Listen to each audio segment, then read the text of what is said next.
You know, I go to Poland, what is it, 99% white? I don't need any security. The streets are incredibly clean.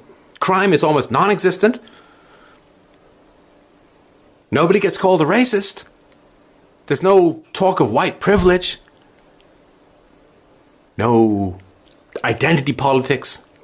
No endless diversity nagging. You know, I've spoken against white nationalism, but I'm an empiricist. I'm an empiricist. I went to the country. I saw how it was like. We could put something out on social media to have a social gathering, and we actually had the social gathering without bomb threats, without violence, without attacks, without things coming through the window.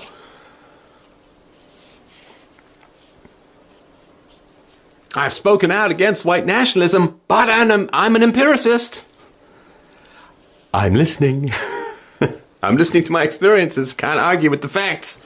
Can't argue with the reality. I mean, you can, but...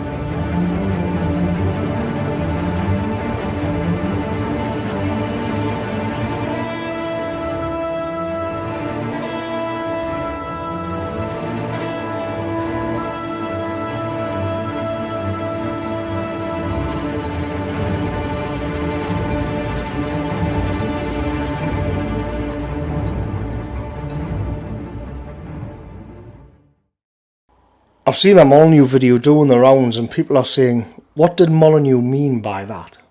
Is it a dog whistle to the alt-right? Is Molyneux our guy, finally? And the answer to that is no.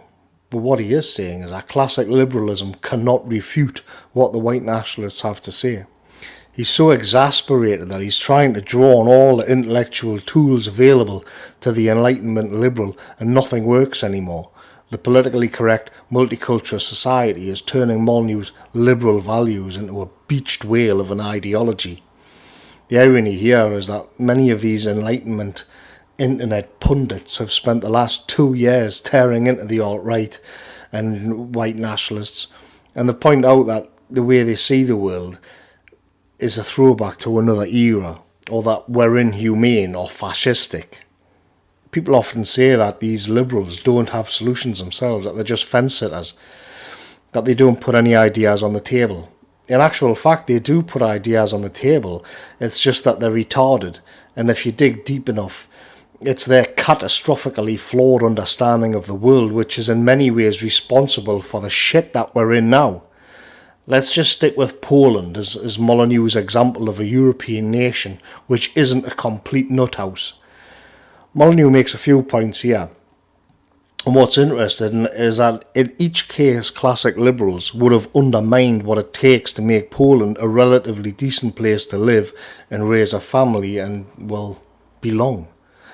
Firstly, it's as good as a mono-ethnic, but that wouldn't matter to classic liberals because they do not believe in or recognise the value of collective groups. Instead, what they prefer, the very core of their values, is the individual and his rights. So you could jumble up the Polish people with the rest of the world. You could slice and dice the Polish population, break them down, jumble up the ethnic fabric, and it wouldn't matter one bit as long as one individual did not infringe upon the rights of another individual. For a European to be able to live in an ethnically homogeneous nation today is a rarity. Within it, the individual can feel a sense of belonging and security. They can genuinely be. But ethnic bonds and kinship are difficult to prove with empirical data and facts. So this too, as a concept, as a way of being, is undermined and pilloried by classic liberals. After all, if nobody is doing you harm, if an immigrant is not actually raping your daughter, then what do you have to complain about? They'd say, I don't give a shit about your feelings. It doesn't matter that you have kinship or you feel something, I don't give a shit. Because everything has to be whittled down to pure logic and reason. That's what the Enlightenment brought to the world. All metaphysics, all wonder was swept away. But Poland is a deeply conservative country, and that, in large part, springs from Poland's Catholicism.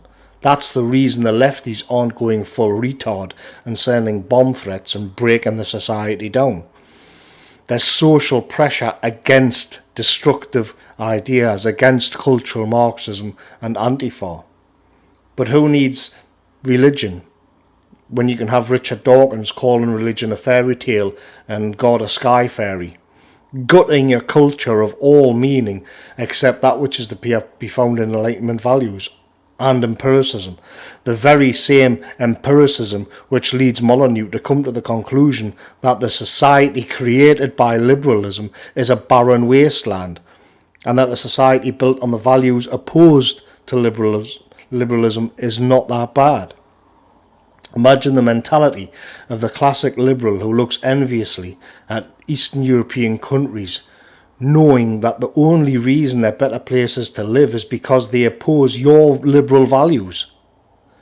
And then on top of that, you have to counter-signal those within the West who are trying to point out the obvious, call them dangerous ideologues, while holding on to the ideals which are flushing your own nation and people down the toilet. And so this is Molyneux's dilemma. The tools of the Enlightenment he uses to understand the world now expose Enlightenment ideals as a sham. Will we now see a stampede of classic liberals towards ethno-nationalism? Not on YouTube we won't, because we're all censored by a collective group we can't name, who aren't really a collective according to Jordan Peterson.